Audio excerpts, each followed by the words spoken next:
What's going on, everybody? Perry here in the front this time, Eric there in the back, looking all fucking obscure. Yep, all demonic like again. So we went to go see Gretel and Hansel, which was a film that, like, I wasn't really excited to go see, but it's the month of January and we got to see something, and we might as well pick the least shitty looking horror film, which was Gretel and Hansel, because we had The Turning and The Grudge, and we fucking skipped the shit out of those. God, the Turning looks atrocious. So we decided to go see Gretel and Hansel, which is written and directed by Oz Perkins. And I haven't seen any of Oz Perkins' work, so I pretty much had no knowledge of what I was getting into with this film. All I knew is that it was the latest Hollywood PG-13 horror film, so just that alone kind of had me really skeptical going into it. And just to get right into it, guys, I've already talked to Perry and Eric on my thoughts about this. And I guess I'm the only one that really enjoyed this film. I guess before I get into things that I liked about it, let me just say the writing in this film is pretty fucking bad. Mostly, honestly, okay, like the story, sure, it's really simplistic, and I can see why someone would get bored by it, because it is, like, it's just not as substantive as you would want, out of a good story. But the story is just really simplistic, and I could see why people would get bothered with that. But for me, the weakest thing about the writing was the dialogue and the voice-over narration, because those things were pretty much unforgivable. Like, there's so many times where the film is perfectly visually conveying what is happening, and then you have a character's thoughts being narrated on screen, explaining exactly what is happening. And the ending was just overkill with it. Like, honestly, like, I was gonna give this like a decent, like, pretty high grade, and then like the ending was just like, it was insufferable because of just how much explaining it was doing, and it was overkill. Like, I was like, okay, it's doing that thing again, so I guess it'll stop in a second. It just keeps going and going, explaining, and I'm like, Jesus, this is way too much. So the writing all around is mediocre to just awful. But for those who have followed my channel and know what I like, you guys know that I'm a huge sucker for brilliant aesthetics, and I think this film offers brilliant aesthetics, like, all around. I personally love the camera work to this film. I think the framing was just like you could tell pretty much every single shot in this movie was well thought out in terms of the framing. And not only the framing, but I mean the production alone, like the colors and the color palette used throughout this film, I thought was really just beautiful to look at. There really wasn't ever a dull shot in this film. Everything was really, again, really well thought out, and you could tell that, Oz Perkins had a vision for the visuals of this film, because it is really, like, for me, I found it to be really, really stunning. And I was also a fan of the pace and the score to this film, because I felt like it really, like, it matched the camera work really well. Like, it just felt really naturally flowy, and again, for a Hollywood horror film to kind of have this slow burn kind of pace to it. And also, by the way, doesn't really have any jump scares. I mean, there's a few jump scares, but they're not the kind of, like, jump scares that you would see happen to where it's like, it sets up and then it gets quiet and then it's like, oh, super loud jump scare. Like that. It's not, the few jump scares in this film aren't like that. They kind of just come out of left field. And I kind of respect that a bit more than just having really just, like, jump scares that you could see coming from a mile away. But, that being said, like, to see a Hollywood horror film, achieve this kind of pace and this kind of atmosphere, because this is really an atmospheric film. Like, this, to me, what makes this film enjoyable was the atmosphere that it creates through the aesthetics, and that I really appreciate out of a film. Like, that's what I think what makes filmmaking special for the most part. Like, yeah, the writing is obviously important, but if the aesthetics are there in terms of how it's trying to tell its story, and the atmosphere, if it creates it and it's actually, like, effective, and I feel like immersed into the film's atmosphere, like, that's really important to me, and I feel like this film really achieved that. So for that reason, I really enjoyed it. The acting, it's not the best. Like, that's probably another weak thing about this film. But I think, like, really the worst acting in this film is from the little boy. And, that was really the only acting in this film that took me out, because all the other stuff, I think it's just I think it's a writing problem. Like I don't think it's on the actors. I think it's a directing and a writing problem more than it is on the actors. But yeah, like I don't know. Like even though this film has some pretty obvious flaws with the writing, I don't know. I enjoyed it. Like the aesthetic to this film was something that I really appreciated out of it, and I don't know. I feel like I had a lot to offer in that department, and I really enjoyed it. But yeah, the writing is pretty bad, and it was really insufferable, especially at the end of the movie. So that's what I got to say about that, guys. So I can go next. I guess. Well, I will definitely give it that the aesthetics are pretty great. I also, that was like the one thing carrying me through the movie, because I was so unbelievably bored. But I was like, wow, I mean, every shot, like I can tell Oz Perkins had a fucking field day working with, like, I don't know, it felt like he was putting so much thought into like every shot pretty meticulously, and it always looked aesthetically pleasing. But I struggled to literally think anything else I like about this movie. I did not like the acting. I thought everybody did a pretty bad job, honestly. Yeah, especially Beverly. No, not Beverly. I thought the boy was way worse than Beverly. I dislike Beverly even more. No, come on. I don't agree with that. I did not like her in the movie at all. She took me out of it. She's better in this, and she wasn't It, in my opinion. I disagree with that. She was better in It. She was good in It. That's probably because I don't like It at all, but it's whatever. I thought all the acting in it was pretty bad, except for Richie. Everyone else I disagree. I disagree. Everybody was competent. I disagree, Gary. But anyways, yeah, the pacing, I don't know. If you know my film taste, like personally, you know that I'm a sucker for atmosphere in films. And I mean, this film, like, I guess it did build an atmosphere, but it just didn't really offer me anything interesting, really. I feel like if this movie took more chances and was a little bit more daring, I guess you could say, and Oz Perkins was given more freedom, I feel like there would be a lot to enjoy about this movie. But it just feels like Oz Perkins was really limited in what he had to work with.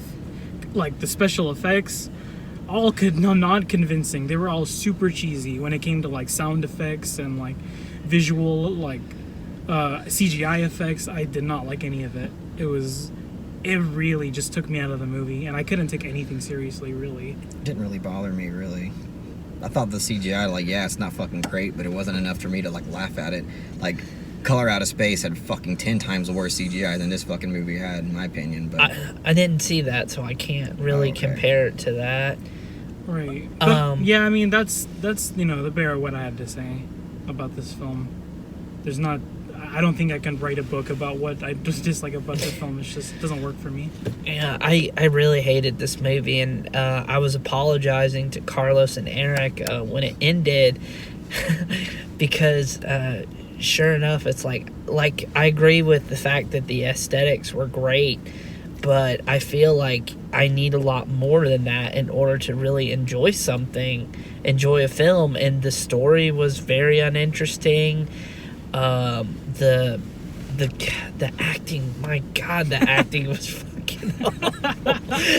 It's like, I thought, like, I guess, I don't know. I thought the acting was fine. I mean, I feel so bad. I was like legitimately kind of cringing at some points. I was like, oh. The boy was especially awful at first. Like, I don't know if it's so much the acting. I think it's more so to do with the fucking script, because the script to this film is dog shit. Like, whoever wrote this needs to go back to screenplay writing 101, because this film has voiceover narration, and it's so constant, but it's so unnecessary in the film. It's like every bad trope that you've seen in a lot of horror movies. Like the whole, it was all a dream, so I don't know what I just... God, they did it so many times in this movie, and it was insufferable. And it sucks because I liked the concept of going back and forth between dreams, but it just kind of gets shat on when she explains, I don't know what's real, I don't know what's not. Yeah. This could be sending a message, it could not be. I'm like... That, again, it drags the concept down because it's just being force-fed to you, and it's like, that was the thing about the film that really fucking bothered me the most. Like, it's not the acting. Like, the boy's acting is what bothered me. That's the only actor in this film that I can say was not good. I think Beverly was serviceable. I think the the obviously the fucking witch was fine. Like I didn't think she was a bad actress. I thought she was fine. Everyone did good enough. It's just the boy was just dragging it down. Like, again, acting's not extravagant, but everyone was good enough except for the boy. Well, that's the thing is like you said, the acting besides the boy was serviceable, and I could forgive acting that's serviceable at best if the story was more engaging. I mean, like Eric said, Oz Perkins was really working with all he had, because this film was made on a budget of $5 million, which is really shoestring, if you think about it. And this film looks incredibly cheap. The special effects are horrible, like laughably bad. I'm sure Color Out of Space, I'm sure, has way worse special effects, but the special effects in this film really took me out. Just took me out of the film. I couldn't take things seriously in this movie. There was a point where I just stopped caring. It was really early on for me. I really stopped caring about like 30-40 minutes in the film, because it's funny because this film's not even an hour and a half long, but it feels like it's at least 2 hours long, and I just was like, I was dying. Like, I just wanted it to be over. I just wanted to come shoot this review and try to warn everyone away from this film. I don't know, guys. I don't share that. Like, I don't know. I was engaged pretty much throughout this fucking movie. Like, I can't say that I truly like cared about the characters all that much, but again, like, the aesthetic storytelling was enough. Like, the pace and the editing, I felt everything was, put together with the score and the camera work and the production, like with the color design and the color scheme, and everything was just so fucking banging. Like, all that was banging so hard that it was just like, it really kept me going. Like, I didn't like the editing either. I thought the editing was really awkward. I thought the editing was great. Because there's just, I don't know, like, it just cuts so awkwardly. Like, something I don't know.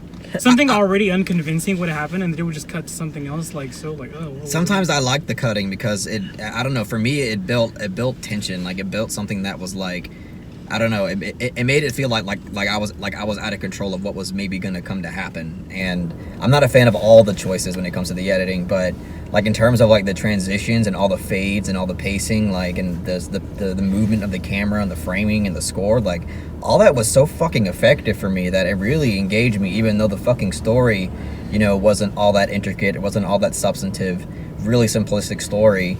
That's the most lacking thing for me, obviously, the writing and the story and the dialogue, but I don't know, man, like, the fucking aesthetics were so well directed and so well put together that it really helped me get engaged throughout this film.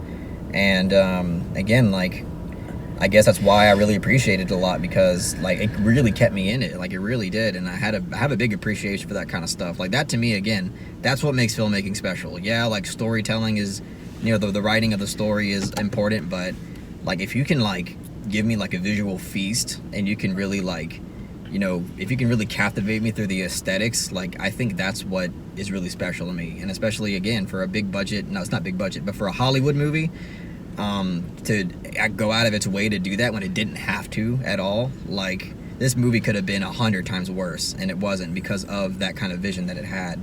And I respect it for that, because I thought it was just really stunning. Like, and again, the color palette, the camera work, and the score, the pace of it, really stunning. I can see casuals fucking hating the shit out of this, though, because like, even like for someone like me who appreciates, aesthetics, again, that is mostly what this film offers. And if you don't have an appreciation for that, you're not gonna like pretty much anything about this movie at all.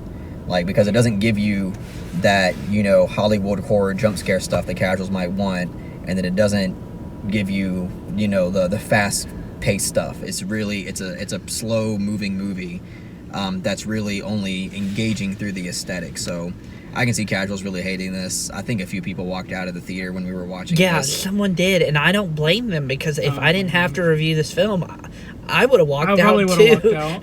I thought this film was awful, and I feel like aesthetics is only one aspect of filmmaking. You have to look at everything else. I want a compelling story. I want a compelling or compelling characters. Yeah, I agree. That's why movies like 1917 don't fucking work for me, because I'm like, yeah, it looks great. I felt so starved throughout this entire film. I just feel like if you want that, you can just fucking watch it. You can go to the theater and watch that. Like that. Like what makes filmmaking special is how you are capturing the imagery and how you're moving the story along. Like, yeah, story is important. I'm not saying that it's not important, but for me, like, how you are, the vision for how you are capturing something is what really makes it special. And if you have that going for you, as long as everything else isn't complete fucking dog shit. Like, again, the story, I don't think it's dog shit. I think the story is simplistic and could have been more substantive, but I don't think it's dog shit. The only thing I think is dog shit is the voiceover narration and some of the dialogue. That's what I think is dog shit and really drags down the movie.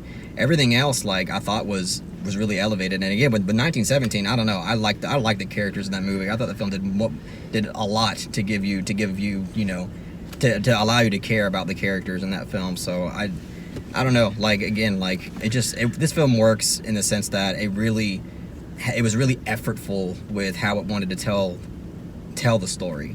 And I got to give it a lot of points for that. And I guess, like, yeah, screenwriting's important and shit, but, like, if that's so fucking important to you, then I don't know, you can go watch a theater play and enjoy that, because that's not really what makes filmmaking a special vehicle for art. There is a thing called style over substance. Yeah. And I don't accuse, like, Refn of, I think he's great with his substance. He makes compelling characters. But there is such a thing as that, and you need Zack more Snyder is style over substance. Yeah, you need more than just, like, good aesthetics to fucking, in my opinion. I mean, I don't know. It just... I don't know. I think it comes down to the fact that I don't think the story is as dog shit as you guys are thinking it is. Yeah, it was so compelling. Like, for me, like, if I truly thought the story was complete dog shit and the acting all around was complete dog shit, then I would be like, okay, then maybe, yeah, you need something more. But to me, the story gave me enough. Like, it was enough there, and the way that it was capturing it, it was good, because sometimes the story's not good, but if the director is capturing it in a captivating way, then it's like, that's enough. Like, you can have a mediocre story, but if the director is capturing it in a way that's actually, like, effective, then it really elevates it, and it makes you appreciate it. But it has a really good aspect with it. Like, imagine if, like, the Chris La Llorona had Roger Deakins, like, fucking cinematographer. It's like, how much would it really elevate the movie? Well, then it's also about direction, because it's not about the cinematography. It's also about the direction. There are no fucking cheap ass jump scares in this movie. There really isn't. There was a couple in there. There was one with, like, a raven. I was like, oh my god, this fucking another animal. Okay, but okay, there was maybe, honestly, again, like, I appreciate the stuff that isn't just winding up, then silence, and then boom, jump scare. Like, that to me is a fucking cheap, predictable jump scare. If there's, like, a loud noise coming out of nowhere, like, yeah, that's not, like, the most fucking, like, awesome thing, but that's less annoying to me than something that's just, like, having rinse and repeat music build up, silence, jump scare. This film had none of that. And there wasn't a single fucking moment in this movie that had a build up, silence, jump scare moment. I can't think of any part that had I'll that. give you that this film's not nearly as bad as Curse of La Llorona, but this is comparing a cup of piss to a pile of shit. I don't agree. What makes the Curse of La Llorona so horrible is the fact that it has no vision. Period. No effort. I'll give you that Gretel and Hansel, you can tell they actually tried to make a compelling, horror film. But all the components put together, it just didn't work. Exactly. Despite Oz Perkins' effort. I agree. It just didn't work. I completely agree. I don't agree. It's like movies are an ensemble, fucking work, and everything that came together just didn't. There are, but I mean, there's movies where the screenplay is fantastic, but the aesthetics are dog shit, and those movies I don't really care for, because you can just turn that into a fucking theater play and enjoy it that way. Like that's what, like, why watch that on a fucking movie, on a movie screen? You can just go watch that at theater play. I don't know. I don't like that argument, honestly, because you could say the same thing about, it's so interchangeable. You can say the same thing about, like, so many other things, like. But how though? Like, you can't get the aesthetic beauty of something in a fucking theater play, like in the way that it's captured on a film screen. You can get a good screenplay on a fucking theater stage, and you can enjoy it easily. You can get great performances on a theater play and come out of a movie feeling like, oh, well, the performances was easily the best thing about it and carried the film. It's just like, there's so much cross. Like, I get they're different mediums, but they can share so much that always like, oh, just go read a book. I'm like, okay, thanks, but I want to watch, like, a movie, and I didn't get what I wanted out of this movie. I don't know. You just got different standards, I guess, because to me, that's the screenplay isn't like yeah, it's important. And I thought the film, again, it comes down to y'all think the screenplay is complete dog shit. I don't think it's complete dog shit. I just don't think it's I don't think it's great. I think it's the weakest aspect of the film, but I don't think it's like worthless the way you guys are saying. Like like pretty much everything, the acting is shit. You guys are saying the acting is shit, fucking screenplay is shit, and like everything else is fucking shit. I'm like, I don't think it's shit. I think it's just not, I think it's kind of mediocre, but the fucking visual aesthetic of it elevates it to a whole, it makes it really enjoyable. I don't know. It's it's like, I get what you're saying about aesthetics and how it really gives a film like personality and everything. It's just, this film didn't really give me much to chew on outside of aesthetics. Like, I don't need like a Hitchcock, like, oh my god, this is such brilliant I agree. screenplay. But I just want like something compelling. Because I mean, The Witch is simple. I don't know that the The aesthetics Witch make is it. super simple. yeah, that has a very simplistic story, and the entire time I was watching Gretel and Hansel, it's like, It has stuff to say. Yeah, you want to know, it's like the entire time I was watching Gretel and Hansel, the only thing I was thinking in my head is, wow, I want to go home and watch The Witch. The Witch did it so much better. Look, man, you can, obviously The Witch is a much better film. I'm not going to even compare these two films, but like, I don't know, like the Witch, like obviously that has much better dialogue and much better thematic content in it, which makes it, a much better film overall. That's because it's the whole fucking package. I get it, but like, I don't know, the screenplay to Gretel and Hansel is mediocre.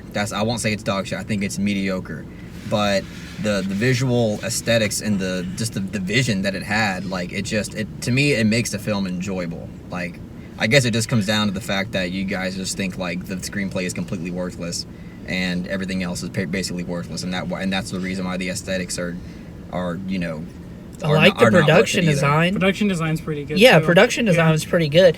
It goes with the aesthetics, though. I mean, I don't want to sound so snobby and like, oh, I just want to shit on a January horror film, because I really did want to like this movie. I've seen The Black Coat's Daughter, and I was really surprised by that film.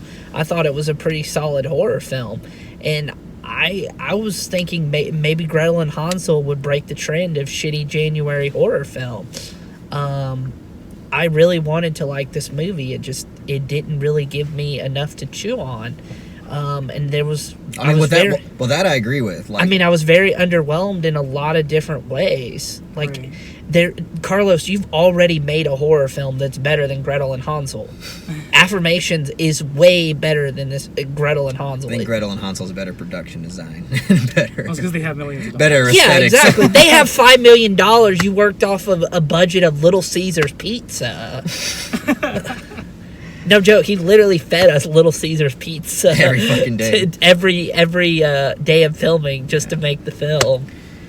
Yeah, I mean, look, I get what you're saying, guys. I get it. It's just, I don't know. I guess it comes down to me not thinking a script is as dog shit as you guys think it is. And I just think that sometimes you can take a dog shit script, but if the aesthetics are able to take a dog shit script and make it more captivating than it has any right to be, then I got to give the film credit for that.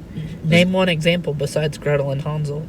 I don't know. I don't watch a lot of shit movies, so I don't know.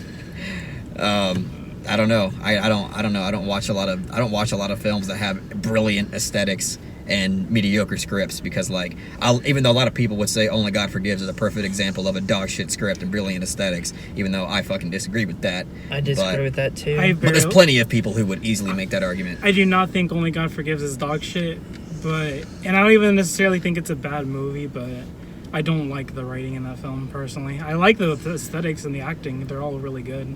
I think the writing is okay. I don't think it's like bad. I just think compared to other Refn films, he could do better. It's weird because it kind of reminded me of a Xavier Dolan film with all the mommy issues going on. Yeah, I can see that. Yeah, I was like, God damn. Or Hodorowski film too. Yeah. He always has some mommy issue shit going on. Yeah. What is it with filmmakers and their mothers? But yeah, I mean, I guess that's all we got to say. We had our little debate there. It got heated. Yeah, got a little heated. Got really heated.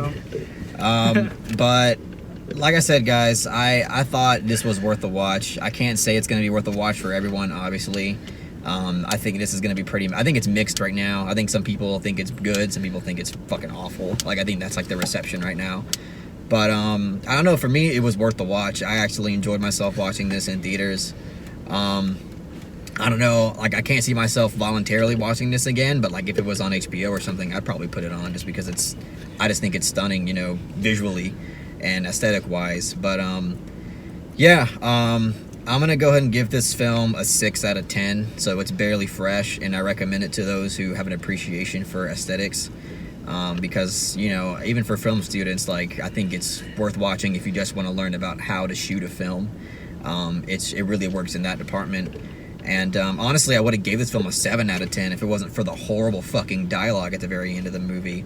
I was really prepared to give this movie a 7 out of 10, and then just diarrhea, spoon-feeding explanation shit at the very end just completely made me just be like, it's eye-rolling. It's so eye-rolling, that fucking ending. But I mean, other than that, you know, I think it's solid, especially for a Hollywood horror. So that's it. That's my spiel. Because it's my turn. Yeah, I guess so. Well, shit, I lost my train of thought. This movie made me want to go home and watch Over the Garden Wall. I thought the little kid in Over the Garden Wall was less annoying than the kid in here, and more charming. I'll give you that. But I don't recommend it. I was personally like incredibly bored throughout this movie. But who knows? Oh, and I know where I was going. Funnily enough, I didn't really care that much about the narration. I can understand where you guys are coming from. I certainly don't think it's good, the narration.